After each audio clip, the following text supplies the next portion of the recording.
kelompok 3 ingin menjelaskan tentang materi administrasi pajak rekonsiliasi fiskal. Berikut ini materinya akan kami jelaskan. Ya, di sini saya akan menjelaskan pengertian dari rekonsiliasi fiskal. Rekonsiliasi atau koreksi fiskal adalah proses penyesuaian atas laba akuntansi yang berbeda dengan ketentuan fiskal untuk menghasilkan penghasilan neto atau laba yang sesuai dengan ketentuan perpajakan. Selanjutnya, saya akan membacakan soal dari studi kasus 1. PT Sinar Sakti yang didirikan pada tahun 2013 merupakan wajib pajak yang bergerak dalam bidang usaha dagang. Yang pertama, data wajib pajak. Nama wajib pajak yaitu PT Sinar Sakti, NPWP, alamat kedudukan, nomor telepon, jenis usaha, nama pimpinan, alamat rumah, dan klasifikasi badan seperti yang ada di layar saat ini. Yang kedua yaitu kegiatan usaha. Dalam data keuangan, PT Sinar Sakti pada tahun 2018 adalah sebagai berikut. Bisa dilihat di bagian soalnya, ada pembagian data-data dari keuangannya. Selanjutnya yang nomor 3 yaitu informasi yang digunakan sebagai dasar penyesuaian perhitungan fiskal.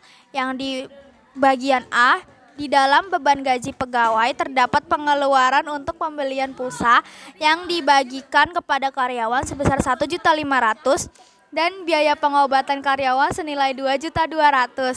Bagian B, biaya perjalanan dinas tidak didukung bukti pengeluaran sebesar 1.200.000. Yang C, dalam biaya promosi terdapat sumbangan pendidikan sebesar 15 juta. Yang D, dalam biaya lain-lain terdapat biaya rekreasi karyawan sebesar 5.124.000. Selanjutnya untuk materi D, 4 maksudnya informasi lain yang digunakan untuk menghitung pajak penghasilan. Yang A, PT Sinar Sakti selama tahun 2018 telah menjual hasil barang dagangannya kepada Sivi Kalista yang beralamat di Jalan Singaraya nomor 15, Semarang. Penjualan tersebut senilai 8.800.000. Harga ini sudah termasuk PPN sebesar 10%. Yang B, pajak sebesar 36 juta merupakan angsuran PPh bulanan selama tahun 2018 yaitu angsuran PPh pasal 25 dibayarkan setiap bulan dengan angsuran yang sama dalam bulan Maret sampai dengan bulan Desember 2018. Yang C yaitu laba atau rugi fiskal 3 tahun terakhir adalah sebagai berikut. Yang pertama ada rugi di tahun 2015 sebesar 70 juta, laba di tahun 2016 sebesar 30 juta, dan 3 laba tahun 2017 sebesar 20 juta. Sebagai teknisi akuntansi, kita diminta bantuan oleh PT Sinar Sakti yang pertama untuk menyusun rekonsiliasi fiskal PT Sinar Sakti tahun 2018 dan menghitung pajak penghasilan PT Sinar Sakti tahun 2018. Pada laba rugi akun yang ditulis hanya akun pendapatan dan akun beban. Pada data PT Sinar Sakti, penjualan yang diterima hanya dari dalam negeri saja. Dan beban-bebannya terbagi ke dalam 3 macam, yaitu beban bagian pemasaran, beban bagian administrasi dan umum, serta beban di luar usaha. Pada akun pendapatan dari usaha dalam negeri, laba bruto didapat dari penjualan dikurangi dengan harga pokok penjualan.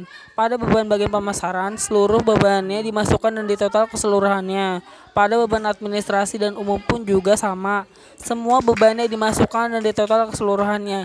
Di beban di luar usaha, yang dimasukkan hanya sumbangan untuk bencana alam serta bantuan untuk pendidikan. Keduanya dijumlahkan untuk total biaya usaha didapat dari administrasi umum dan total beban di luar usaha. Hasilnya dikurangkan dengan laba bruto. Hasil dari laba bruto dikurang beban usaha tersebut menjadi total laba penghasilan neto. Rekonsiliasi fiskal. Pada rekonsiliasi fiskal, seluruh akun dalam laporan laba rugi dipindahkan semuanya. Untuk besarnya, rugi dimasukkan ke dalam tabel menurut akuntansi. Selanjutnya, pada penjelasan soal nomor 3, terdapat beberapa koreksi rekonsiliasi fiskal. Pada nomor 3A adalah koreksi positif dari akun beban gaji karyawan. Jadi cara penghitungannya yaitu 230 juta dikurang 3,7 juta didapat dari pembelian pulsa dan biaya pengobatan. Hasilnya diletakkan di tabel menurut fiskal. Pada penjelasan soal nomor 3B adalah koreksi positif dari akun beban perjalanan dinas. Cara menghitungnya yaitu 114 juta dikurang 1,2 juta. Hasilnya diletakkan pada tabel menurut fiskal. Pada penjelasan soal nomor 3C merupakan koreksi positif dari biaya pemasaran. Cara penghitungannya yaitu 50 juta dikurang 15 juta. Hasilnya diletakkan pada tabel menurut fiskal. Selanjutnya, pada penjelasan soal nomor 3D merupakan koreksi positif dari akun beban lain-lain. Cara penghitungannya 12.600.000 dikurang 5.224.000. Hasilnya diletakkan pada tabel menurut fiskal.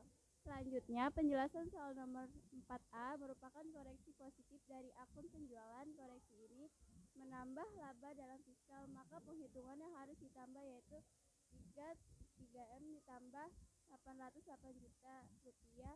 Hasilnya diletakkan dalam tabel menurut fiskal.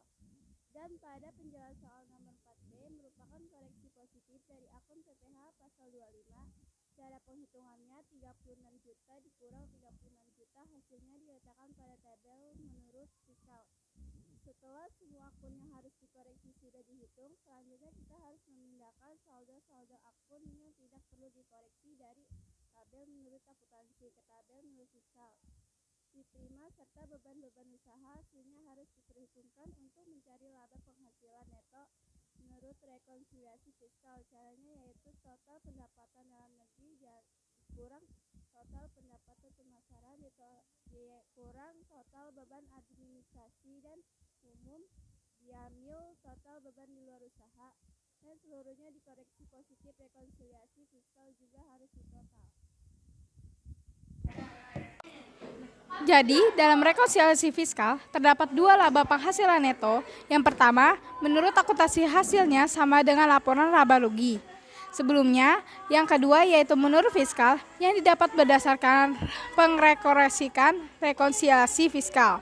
Selanjutnya, penjelasan untuk pajak penghasilan PT Sinar Sakti pada tahun 2018. Penghitung PPh terhutang tahun 2018 caranya, perhitungan atau penghasilan neto fiskal sebesar 961,2224 juta dikurang dengan kompensasi rugi tahun sebelumnya sebesar 20 juta.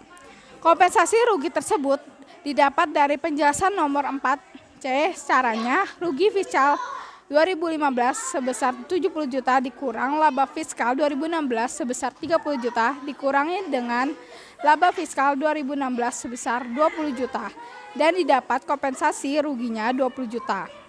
Jadi, hasil penghasilan kena pajak berjumlah 941.224.000. Penghasilan kena pajak yang mendapat fasilitas caranya 5.300.800.000 didapat dari penjualan menurut fiskal. Hasilnya 851.627.40.000 dibulatkan penuh keribuan menjadi 851.600.000.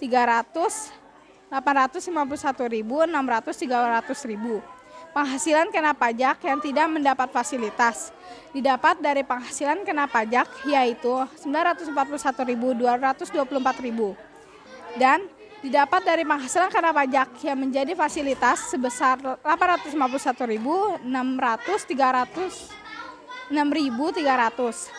dan hasilnya 90.200.700.000 diperhitungkan kembali. 50% kali 25% sama dengan 106.377. 25% kali 90.207.000 sama dengan 22.551.925.000. Hasil dari keduanya ditambah dan didapat menjadi 128.928.963.000. Sekian